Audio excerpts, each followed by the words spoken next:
Meus amores, antes de todas as entrevistas agora eu vou passar para lembrar vocês de duas coisas muito importantes. Primeiro antes da entrevista já curte logo, já aproveita, já se inscreve no canal, porque quando terminar a entrevista você vai estar tão embevecido de amor ou impactado com alguma notícia bombástica, com alguma pérola de algum convidado e você vai esquecer de se inscrever. Então já aproveita, já curte, já se inscreve, já compartilha para o nosso canal crescer cada vez mais e eu poder rodar esse Brasilzão afora trazendo entrevistas incríveis para vocês. E a segunda coisa é o seguinte, passe no Nalata Story. Lá temos o Bazar da Lady. Esse Bazar da Lady com peças lindíssimas. Olha aqui, ó. Né? Trouxe uma das peças para mostrar para vocês. São muitas peças, só para vocês entenderem, tá? Do Bazar da Lady, a renda é revertida para as crianças com AME, que me pedem ajuda, para as mãezinhas que não têm condições de manter as crianças com doenças raras, e aí a gente manda um remédio daqui, um outro dali. E também na nossa linha de cosméticos, aqui ó, o nosso Sexy Girl. Olha. Ai, meu. Temos também, ó, a linha de sapatos que vocês estão loucas. Antônia Fontinelli by Carol Rage. E a minha de batons nudes, que são 4 cores, 4 tons de nudes. São quatro tons de nudes, mas vocês vão amar, porque são batons de longa duração, para beijar na boca que não sai, tá? E também a minha linha Beachwear, que tá arrasando, que tá fazendo já o maior sucesso. Já estamos vendendo até para Portugal. Olha que felicidade, gente. Olha, o povo usando os meus biquínis. Obrigado pelo carinho de vocês, viu? E é isso, vamos lá no nosso Nalata Story. Beijo. Meus amores, o meu convidado de hoje, ele é psiquiatra, ele tem 40 anos, é meu amigo amado e eu vou contar uma historinha para vocês aqui rapidinho, antes da gente começar a falar, né, desse crescimento absurdo que as crianças estão vindo com... Caio, elas já nascem ou vai desenvolvendo durante o tempo? Aqui ainda é uma apresentação, mas só para não falar besteira. É um transtorno do neurodesenvolvimento, então você nasce com ele. Já nasce com o transtorno, né? Do espectro do autismo. Mas eu vou contar uma coisa para vocês. O Caio é um amigo amado, temos amigos em comum. E quando eu estava com quase 8 meses de grávida, o Samuel chegou para mim e falou: mamãe, a minha namorada está grávida. A primeira pessoa que eu pensei em ligar, até porque ele também cuida do Samuel, e ele não cuida só de quem sofre do espectro do autismo, né, Caio? Você cuida... De gente. De gente. Temos uma turma, né? A turma de amigos que o Caio já tentou tratar, não conseguiu. Essas são pessoas intratáveis, brincadeira. Mas o Caio, eu liguei pro Caio e falei: Caio, o filho de uma puta do meu filho. Falei assim mesmo, eu tava transtornada, né? Precisando do Caio naquele momento. Engravidou a namorada. Caio. Aí o Caio responde assim, ó, vocês vão agora no decorrer da conversa conhecer o Caio, essa calma, né? Essa leveza que é o Caio. E ele falou: ai, que coisa linda, Antônia. É bênção. Que maravilha, Antônia. Parabéns, você vai ser avó. E eu: Caio, você não entendeu? Eu estou grávida. Eu vou parir mês que vem. O que eu vou fazer com 2 crianças, Caio? Você vai me ajudar a criar? E ele rindo do outro lado. Calma, Antônia, se for preciso a gente ajuda. Meu amigo, eu queria te dizer hoje, eu queria te agradecer, porque ele inclusive falou pra mim, ó, vai chegar um momento que você vai me agradecer por estar me xingando agora nesse momento. Foi só o susto, depois tudo passou e eu recebi de fato como uma bênção e hoje não me imagino sem a minha Charlotte. Sou apaixonada por ela, sou apaixonada pela mãe, né? E por essa lindeza de presente que Deus realmente me deu. E você foi uma pessoa amada que naquele momento me apoiou, né? Com essa notícia bombástica há um mês de ter o meu filho, descobri que também quase junto ia ser avó. Mas deixa eu te contar uma coisa. Isso não foi só porque eu queria te tranquilizar, não. Foi porque eu te conheço. E dentro, eu te conheço no íntimo, né? E dentro do seu jeitão, esse jeito extrovertido, boca aberta, que fala as coisas, que fala o que vem na cabeça, o seu coração é um coração muito grande, um coração muito... Você não vai me fazer chorar logo no início da entrevista, Mas Caio. é verdade. E esse coração muito grande, eu sabia que cabia muitas crianças, que você nasceu para isso, que você nasceu para cuidar. Eu sabia que eles estavam em boas mãos, isso é uma verdade. Então eu tinha uma segurança muito grande, todo o seu histórico de vida, todas as dificuldades, toda a experiência que você tem para passar, né? Então eu sabia que ia dar certo. É que você, na hora da angústia, não conseguia enxergar isso, mas eu já consegui enxergar lá na frente. É porque parir um filho é fácil, o difícil é criar, é educar, né? E aí o Samuel, ainda em formação, né, já faz uma filha. Eu falo, Deus, eu não tenho... Mas o filho forma. E O filho forma os pais. Sim, eu acho que é isso. O filho forma os pais. Caio, vamos começar falando do Caminho Azul, que é essa instituição sem fins lucrativos, né? Você é presidente dessa instituição, Caio? Sim. Me fala dela, com detalhes, porque eu tenho medo de aqui falar alguma coisa que foge, né, da realidade. A Caminho Azul, ela, na realidade, ela não era para ter um presidente, porque ela é de todos e para todos. Ela é uma associação, só que como a ideia começou, eu sonhei com essa ideia, né? Então eu precisava de alguém para movimentar isso. A gente vê no mundo do autismo muitas associações, muita gente lutando, muita gente se esforçando, só que na maior parte das vezes isso é gerenciado por pais, né, por pessoas que estão sofrendo e passando por dificuldades e enfrentando esse mundo, que é um mundo que forma pessoas, modifica as pessoas, transforma as pessoas, mas sempre numa situação de muita angústia, né, porque você está enfrentando dificuldades, o filho, que é o amor da sua vida, está enfrentando dificuldades, tudo. Então é algo que a gente precisa se convalescer. Só que eu vejo que as pessoas, até por conta desse sofrimento, elas não conseguem se organizar às vezes quanto às questões técnicas, que são típicas de quem tem especialização nisso, né? A parte médica, a parte educacional, não da educação escola, mas a educação da formação do profissional. Faltava uma organização que eu sentia que pudesse juntar todos os desejos de todas as outras organizações e transformar isso em produtividade, numa mudança de paradigma de atendimento, né? Então, o objetivo dessa associação é construir um grande centro de alta tecnologia para as crianças carentes, e nesse centro ele tem uma conexão com ambientes de treinamento, universidade, de graduação e pós-graduação, e com as tecnologias de fora do Brasil, porque lá existem ambientes tecnológicos para tratar autismo fora do Brasil que estão anos-luz na nossa frente, e que tudo isso a gente pudesse confluir numa situação única, que pudesse transformar o nosso país, acelerar o processo de transformação do atendimento dessas crianças e dar uma mudança de paradigma do atendimento profissional. Caio, vamos falar dos graus do autismo. Essa pergunta está certa? São alguns graus, o autismo tem um autismo leve, eu vou te fazer perguntas de leiga aqui, porque né, eu acho que é a dúvida que muita gente tem também. Porque eu já ouvi dizer que tem crianças que sofrem do espectro do autismo, que elas ficam trancafiadas, algemadas, porque são crianças violentas, e tem outras que é leve o grau, e que convive com outras crianças que não têm, né, não sofrem do mesmo problema. Como é que é isso?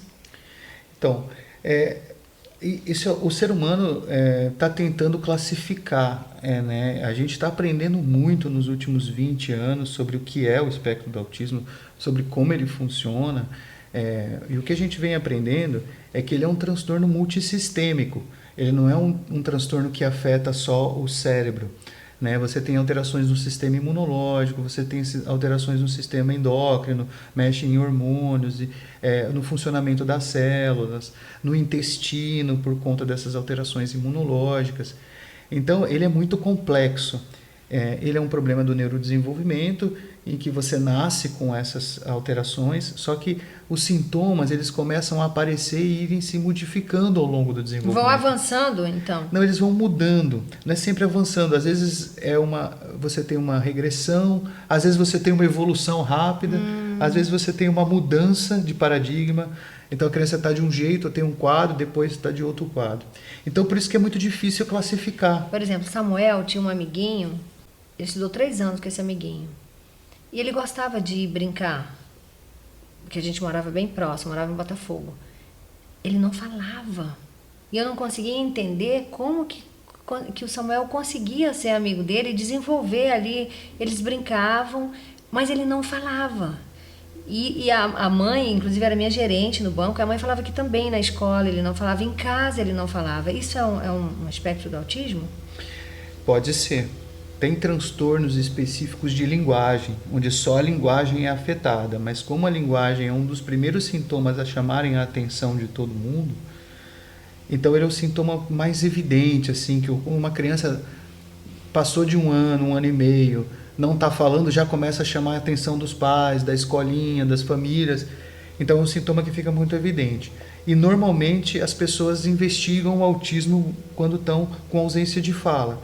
Mas existem alguns transtornos que são específicos da linguagem, tá? Que a pessoa só vai ter um problema no desenvolvimento da fala, não vai ter outros problemas.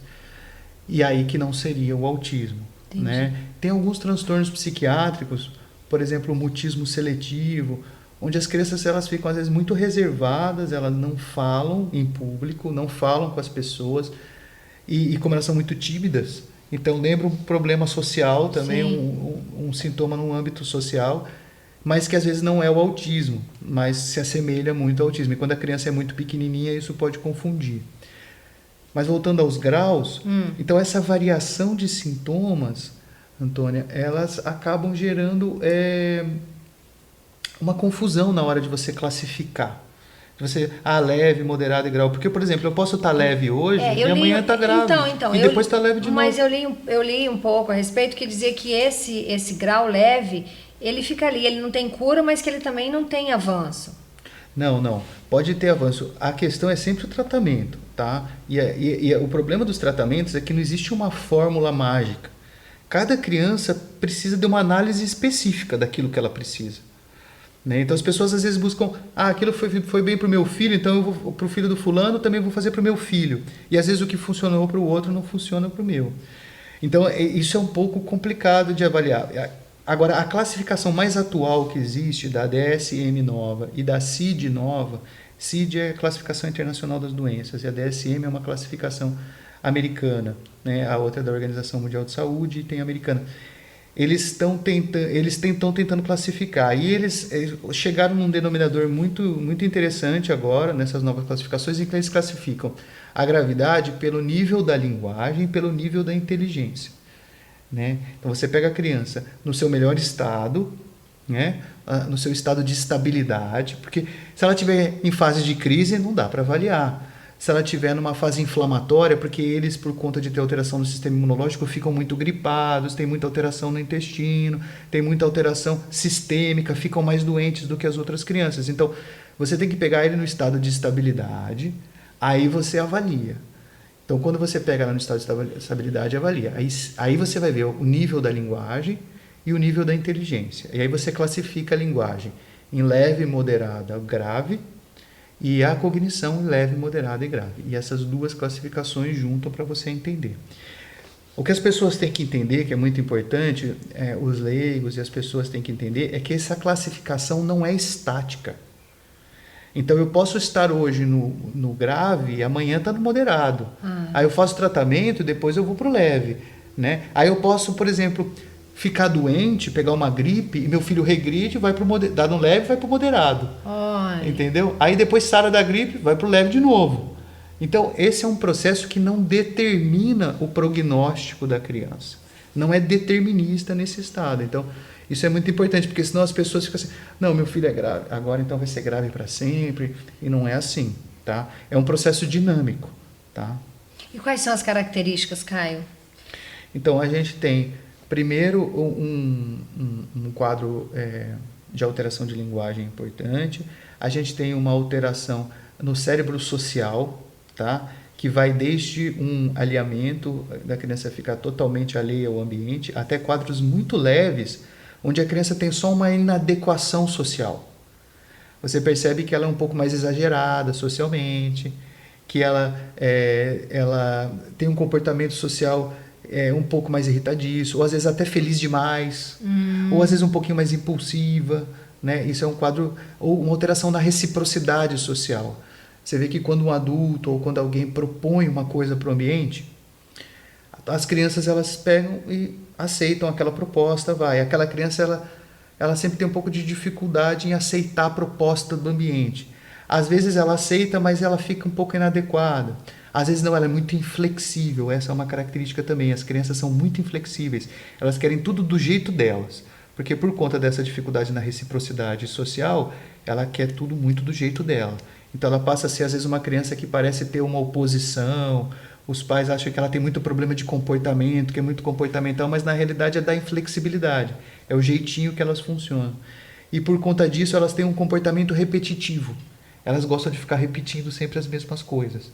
Então, vai desde um comportamento imaturo, de ficar fazendo estereotipia, ou ficar rodando, ou girando coisas, até quando eu sou mais inteligente, eu também tenho esse comportamento repetitivo. Eu gosto de ficar brincando sempre com o mesmo brinquedo, ou eu gosto de enfileirar brinquedos, eu gosto de ficar lendo sempre aquela mesma... Quando eu sou muito inteligente, lendo sempre sobre o mesmo assunto, entendeu? Então essas são as características principais. Tem uma característica que vale muito a pena falar, que são as alterações sensoriais. Então eles têm muito, às vezes uma alteração no tato, uma na visão, na gustação, no olfato, na audição, na propriocepção, que é aquela coisa de me manter em equilíbrio no ambiente. Então as criancinhas pequenininhas, elas são um pouquinho desajeitadas, elas caem muito, elas têm uma alteração, parece uma alteração motora, mas não é. É uma alteração de equilíbrio. Eu cheguei a me preocupar com o Salvatore por dois motivos. Só agora que ele está começando a falar. Ele falava uma língua que parecia os Minions falando. E eu vou falar, tá na hora de levar na fono e tal. E Charlotte já falando tudo antes dele, 6 meses mais nova que ele e tal. Isso me preocupou. Agora já tá falando, já enrola ainda um monte de coisa, mas você vê que é um processo normal, é dele mesmo, é o tempo dele. E outra coisa, eu levava ele nos lugares que tinha barulho, ele não ficava, ele botava as mãos nos ouvidos, gritava, eu levei ele no circo recém, não tem tanto tempo assim.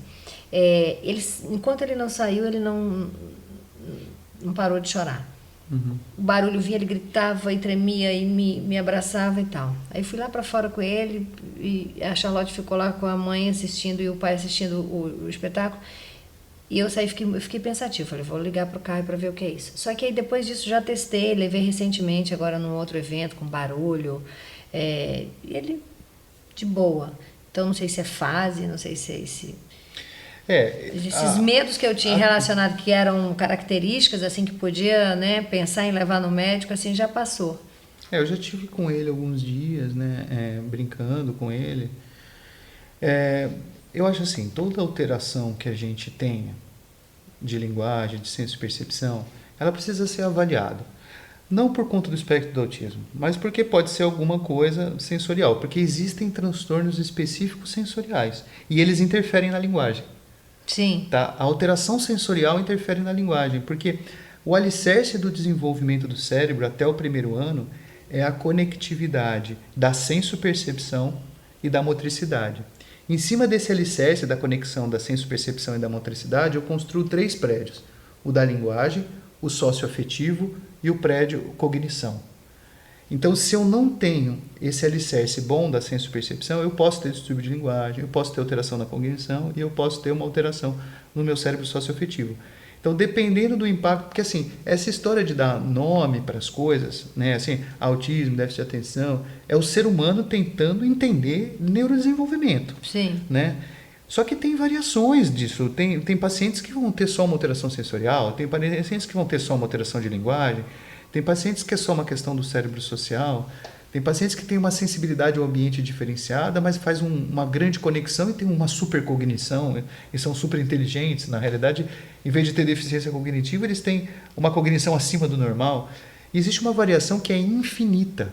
Por isso que não dá para a gente caracterizar assim, pegar um livro e falar assim, não, seguir a lista, assim, pega esses sintomas aqui, se meu filho tiver isso aqui, tem espectro do autismo. Porque o desenvolvimento em si, ele varia muito.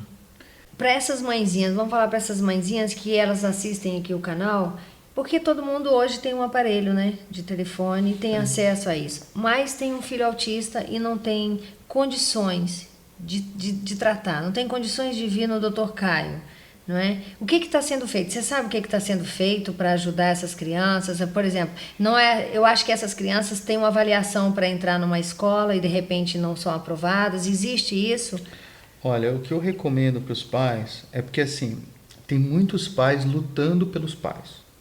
Tem muitos pais lutando para que isso mude.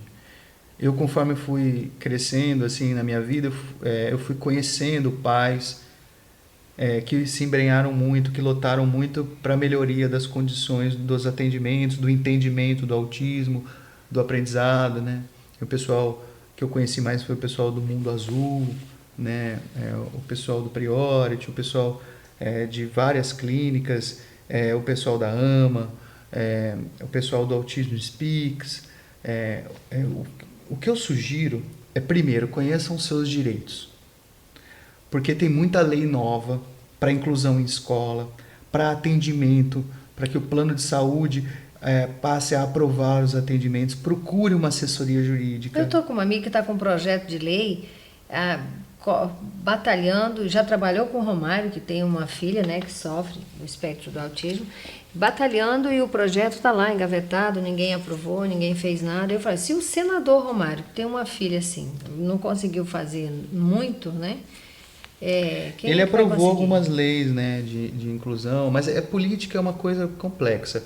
Eu acho que a gente tem que continuar apoiando, né, a gente tem que continuar indo atrás dessas leis que estão engavetadas. Se a população se unir, as coisas vão mudar mais ainda. Nos últimos 10 anos, a gente teve muita mudança, né? A gente teve leis aprovadas, tem o pessoal da Berenice, que fez muita diferença, tem o pessoal do Mundo Azul, que fez muita diferença, as pessoas têm que se unir, as pessoas precisam continuar esse trabalho, cada um da sua forma, cada um com o seu fomento. O mundo do espectro do autismo é um mundo de muita angústia, de pessoas que estão sofrendo muito.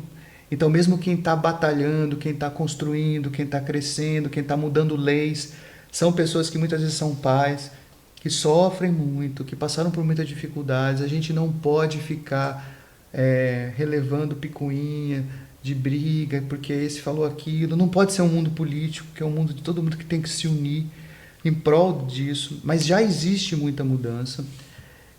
Então, parece que tem leis novas que obrigam os planos de saúde a cobrirem as terapias, isso, o que é uma coisa que não existia. Mas precisa realmente da gente entender cada caso. Já os planos de saúde já são obrigados a atender. Acho que, se eu não me engano, tem uma lei que foi aprovada em agosto do ano passado, que fala, inclusive, de musicoterapia, ecoterapia, que antes nem entrava no rol de tratamento. Nessa lei parece que agora as pessoas podem pedir, né, para os planos de saúde. Há ainda uma resistência, né, dos planos de saúde, de todas as atividades de atendimento. Há quem não tem plano de saúde, né, e no SUS não é uma crítica ao SUS, porque o SUS é um sistema que, na teoria, ele é um sistema maravilhoso, mas na prática, como tudo no nosso país, a gente tem dificuldades, a gente tem muitas dificuldades. Então, é coisa que precisa se transformar. Esse é o objetivo da Caminho Azul. O objetivo da Caminho Azul é a gente trazer essa tecnologia, é a gente trazer esses raciocínios novos para a gente transformar, mudar essas formas. Uma mãe de baixa renda, né, ou uma mãe que ganha 1, 2 salários mínimos, quer dizer, nem tem como, porque eu acho que uma mãe que tem um filho com a síndrome do autismo não consegue nem trabalhar, né? Porque não pode deixar a criança só, ela não é aceita nas escolas. Como é que faz, Caio? Olha, o que eu vejo por aí Vive aquela vida presa ao triste. filho.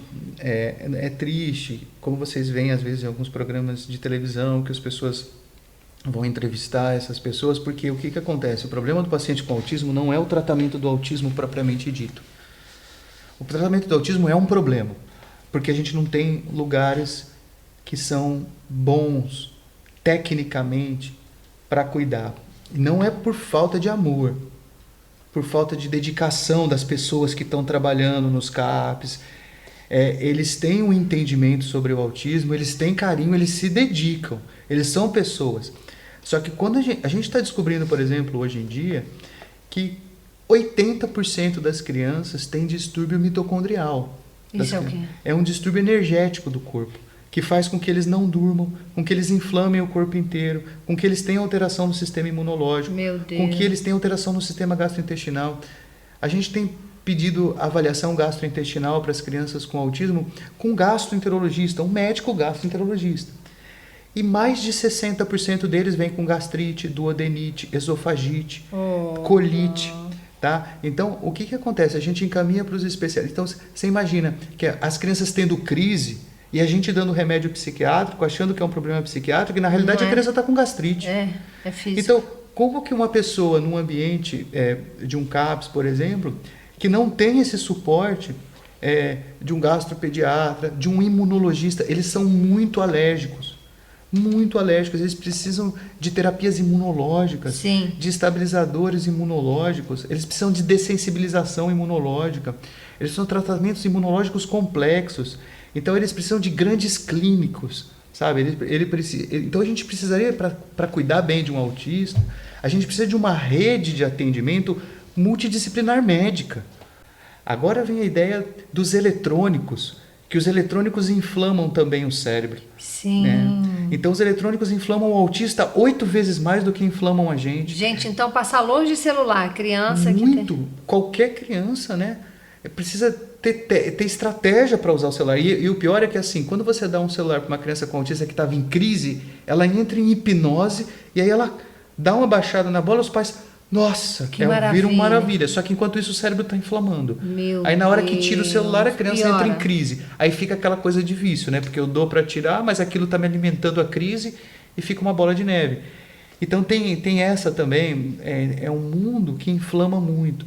Não dormir à noite inflama muito o cérebro. Então não são só inflamações sistêmicas do sistema imunológico, do sistema gastrointestinal, tem as inflamações funcionais. De eu não dormir, porque é durante o sono profundo modulado da melatonina, que é aquele sono que vai das 6, 7 da noite até as 3 da manhã, esse período era o período ideal para todo mundo dormir. Na realidade, eu teria que dormir no mais tardar às 9 da noite. Meu Deus, eu tô lascada. Pois é. Não consigo dormir antes das 3 da manhã. Isso, só que a partir das 3 da manhã... E 8 eu tô de pé. Pois é, a partir das 3 da manhã a gente produz o cortisol, que é o hormônio da vigília. É o primeiro pico do cortisol. Que horas? 3 da manhã. Então a partir daí eu não consigo mais ter aquele sono profundo, reparador, que descansa. E aí a gente vai ficando desatento, cansado, memória não funciona mais, irritado. Tá entendendo? Então se isso acomete a gente, imagine uma criança com espectro do autismo, que já tem um cérebro mais excitado que o normal e não consegue... dormir cedo. Sim. Porque ela fica no eletrônico à noite. Caio, essas crianças que eu acho que eu perguntei mais grave. Mais grave. Você imagina para uma mãe ver um filho algemado ou acorrentado, porque eu não sei se isso procede, mas eu ouvi dizer que tem esse quadro, né? Porque fica muito violenta, porque não consegue se socializar. Quando chega alguém em casa, a criança fica violenta, ou adulto também, né? E a ponto de machucar, e aí os pais são obrigados a trancar a criança, que nem um bicho. Como é que isso... Isso é uma coisa... Que afeta a cabeça dos pais também, de todo mundo, né? Você vê uma coisa dessa, você começa a chorar, né? Eu tenho uma amiga que me relatou uma cena dessa que ela viu, que eu estava falando que ia trazer você aqui.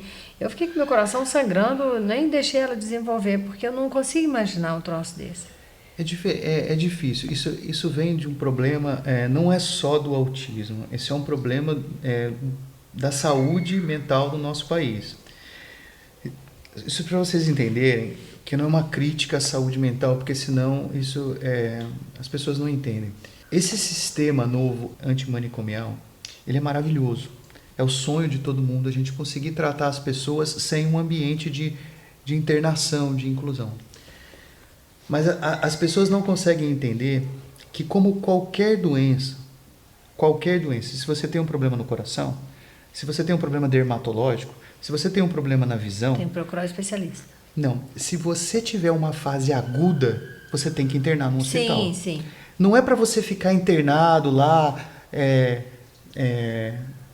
desprezado, jogado por muito tempo. Você precisa resolver um problema agudo dentro de um ambiente hospitalar, porque aí o médico vai te ver todo dia. E se não conseguir? Porque com o sistema de saúde não é precário, né? É isso que aconteceu, porque na luta antimanicomial, a gente tirou todos os ambientes hospitalares psiquiátricos. Acabou com eles. Eles não existem. Existem hoje alguns ambientes, mas são muito poucos, e estão lutando para sobreviver. Entendeu? Então, quando a gente precisa estabilizar um paciente psiquiátrico que está numa fase aguda, que precisaria de um médico passar visita todo dia, em 15 dias a gente estabiliza. Tá? É rápido, só que a gente não consegue, porque não tem mais ambiente. Por exemplo, fora do Brasil, na Europa, nos Estados Unidos, dentro do próprio hospital clínico, hospital onde tem todas as especialidades, você tem a ala psiquiátrica, onde as pessoas se internam para se estabilizar e voltar para casa. A pessoa parou de tomar o remédio, entrou em crise, começou a colocar em risco a vida dela e a vida das outras pessoas. Aí ela passa para aquele ambiente, fica alguns dias ali, estabiliza, volta a tomar o remédio, estabiliza e volta para casa, porque os remédios hoje são muito bons. Eles são muito tecnológicos, eles melhoram rápido, eles estabilizam rápido. Então, uma criança que está com autismo, então a gente não tem nem para adulto. Para quem não tem dinheiro para comprar esses remédios, também não consegue no SUS. Teoricamente, pelo SUS e pelo Estatuto da Criança e da Adolescência, o governo é obrigado a fornecer todos os medicamentos para as crianças. Às vezes, Isso não quer dizer que tenha.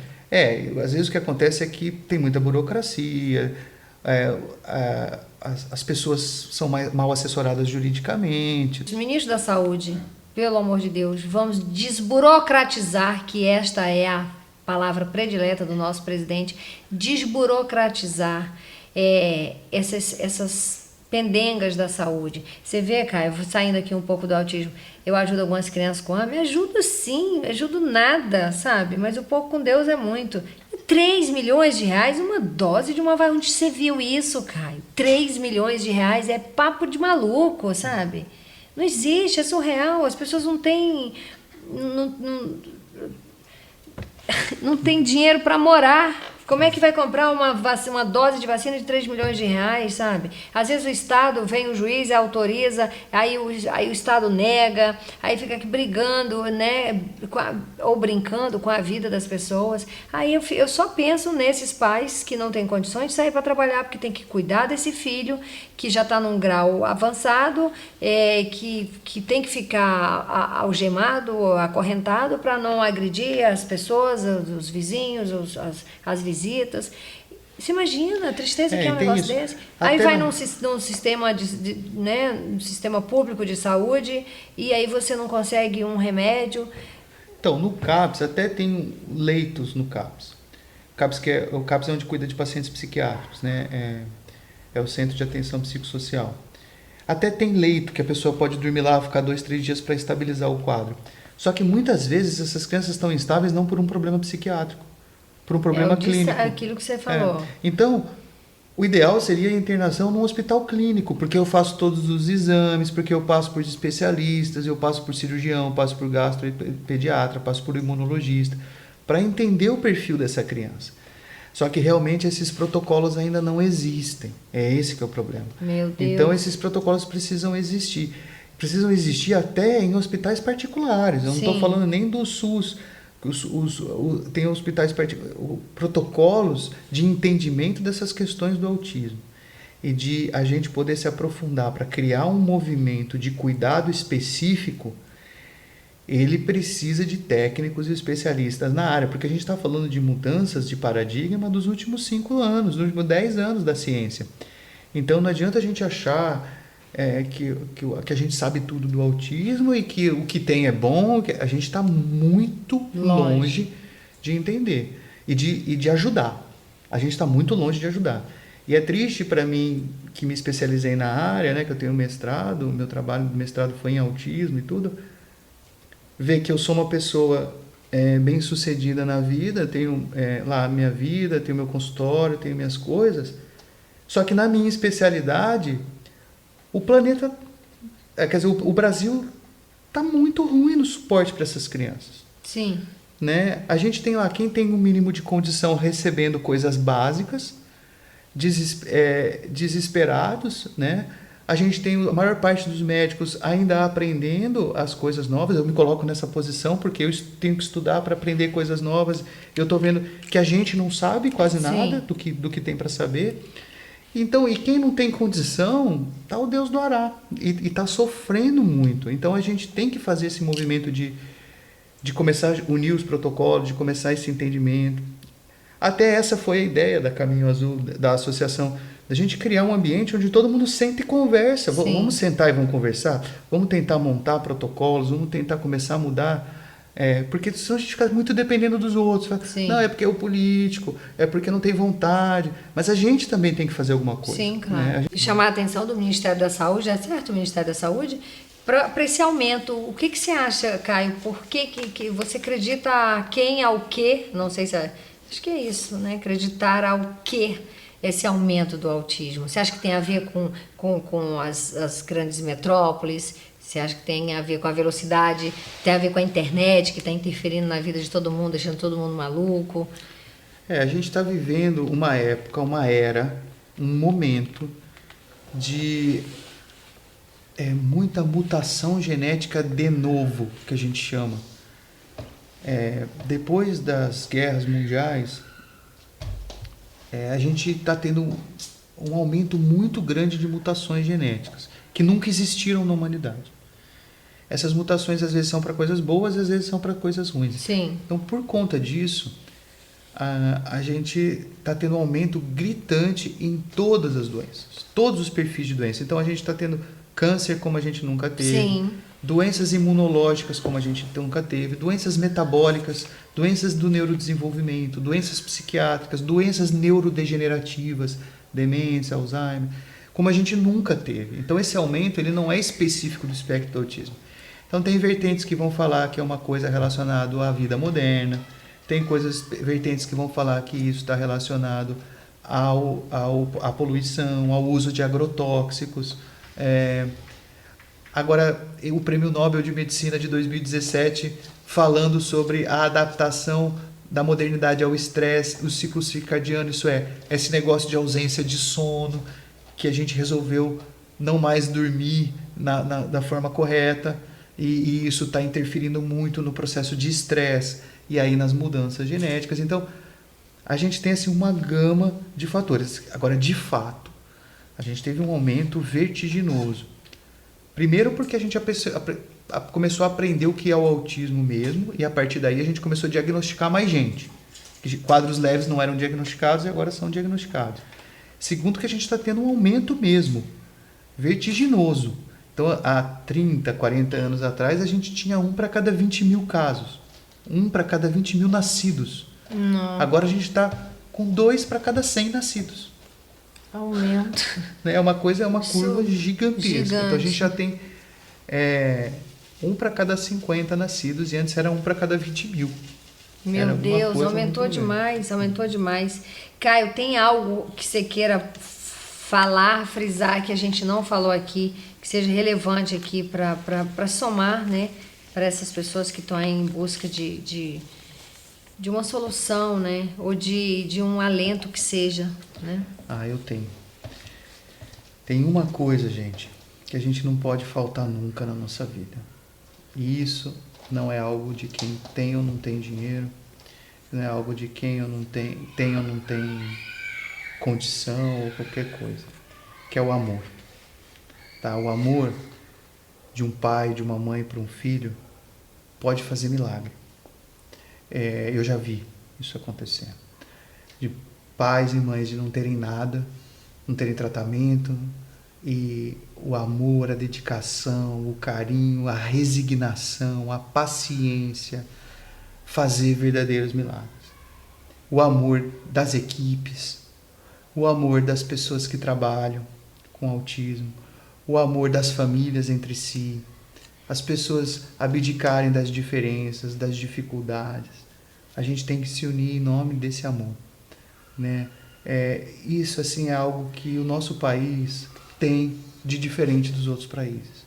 Então os outros países têm tecnologia, têm capacidades, ensinam muita coisa pra gente, mas eles vêm para cá buscar isso da gente. Essa é a tecnologia que o Brasil tem. É a nossa capacidade de amar. Eu sei que a gente está sofrendo muito, a gente está vivendo um momento de muita dificuldade. Os ânimos inflamados. Os ânimos não estão bons. Mas se fosse qualquer outro país vivendo isso, teriam revoltas, né? Teria guerra, teria situações muito mais complexas do que a gente pode imaginar. E a gente vê isso por aí afora, né? No planeta. Sim. E o nosso país, a gente continua sobrevivendo e suportando isso. E a gente tem que se fortalecer nisso. A gente não pode esquecer que na hora do sofrimento, o amor de um para com o outro, a compaixão de um para com o outro, faz verdadeiros milagres. Até a gente conseguir ter aquilo que a gente precisa. Isso você pode estar numa cobertura no bairro mais caro, né, da sua cidade, você pode estar morando num kitnet, na comunidade. O amor, ele não você não paga, não é? Você não paga para sentir amor e para...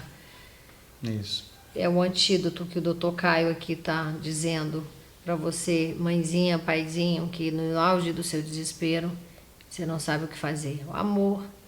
Vamos pro nosso bate-bola. Você tem um sonho? Eu tenho. Caminho azul. Caminho azul, muito em breve dá certo e ajudar muita gente. Um medo. Olha, eu tenho vivido sem medos. Caio? Tenho vivido sem medos, mas eu tenho me apegado muito à religião, né? E a Deus. Eu tenho minha forma de... Acho que cada um tem a sua forma. Eu tenho sofrido muito. Tenho passado por muitas dificuldades familiares e pessoais, mas os meus medos, eles estão se diluindo. E isso eu estou ficando muito feliz. E eu aconselho as pessoas a se apegarem às suas religiões, às suas formas específicas de se ligarem a Deus, que aí a gente passa a viver um pouquinho, os medos vão se diluindo. Sim. Já no bate-bola me surgiu aqui uma curiosidade minha, que a gente conversa muito, mas eu não lembro de ter lhe perguntado. No final do dia, depois de ver tanta coisa pesada, isso te afeta de alguma coisa? O que você faz para desopilar e no dia seguinte estar inteiro para essas pessoas que precisam de você de novo? Isso eu aconselho a todo mundo.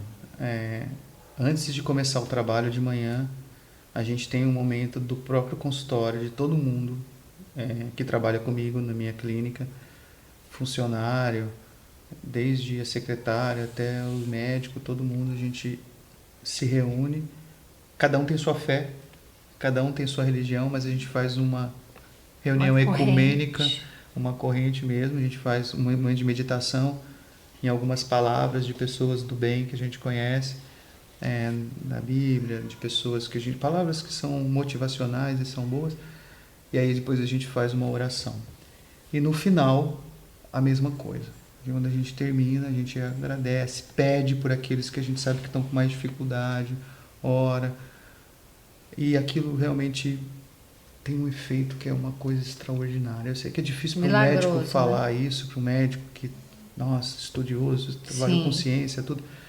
Mas eu vou te dizer, isso daí é algo que alimenta, assim, né? Quando a gente começou a fazer isso, foi incrível. As pessoas do consultório começaram a ficar menos doentes, as pessoas começam a ter mais ânimo, tem muito menos conflitos e realmente o clima muda. É um clima diferente. Que maravilha. Então isso eu aconselho a todo mundo, desde os pais, profissionais, terapeutas, médicos, escola, né? Não custa nada a gente fazer isso com os alunos, com as crianças, com as pessoas, e isso é um remédio muito importante. Sim. Na lata, para a gente encerrar esse bate-papo de cunho social, né? Importantíssimo, que eu tenho certeza que vai ajudar muita gente. Na lata. Você não é nada de falar na lata, mas o que você diria aqui na lata? Vamos falar para as pessoas mesmo, para os seus pacientes, né? Para quem está imbuído nesse problema aí, né? Vivam com muito amor, dediquem-se, não tenham medo do sofrimento. O sofrimento é difícil, isso não é um romantismo para com o sofrimento, e ninguém é masoquista e gosta de sofrer, mas é durante o sofrimento que a gente cresce, que a gente evolui. Eu tenho aprendido muito com essas famílias. Hoje eu sou a pessoa que eu sou, e quem me conhece sabe que eu era bem diferente do que eu sou hoje, pelo que eu aprendi com vocês, familiares. E o aprendizado que vocês, a transformação que vocês têm com esse aprendizado, com os filhos de vocês e com o sofrimento de vocês, valorizem essa transformação, porque eu valorizo essa transformação de vocês. Que lindo! Obrigada, viu, meu amigo? Obrigada e parabéns por esse trabalho lindo que você está fazendo, e que em breve Caminho Azul seja uma referência nesse país, né? Políticos, não políticos, pais, empresários, pais que têm condições. Vamos ajudar aqui o Caminho Azul para que aqueles que não têm condições nenhuma possam, de alguma forma, usufruir um pouquinho, né, do que o Caio e vocês todos possam oferecer. Que a gente às vezes pensa, mas isso aqui é tão pouquinho, mas faz uma total diferença, né, Caio? Sim, faz. Curta, se inscreva, compartilhe, e a gente vai colocar aqui o endereço da Caminho Azul, né, para as pessoas seguirem, acompanharem e em breve fazer parte desse projeto lindo do meu amigo Caio. Beijo. Beijo.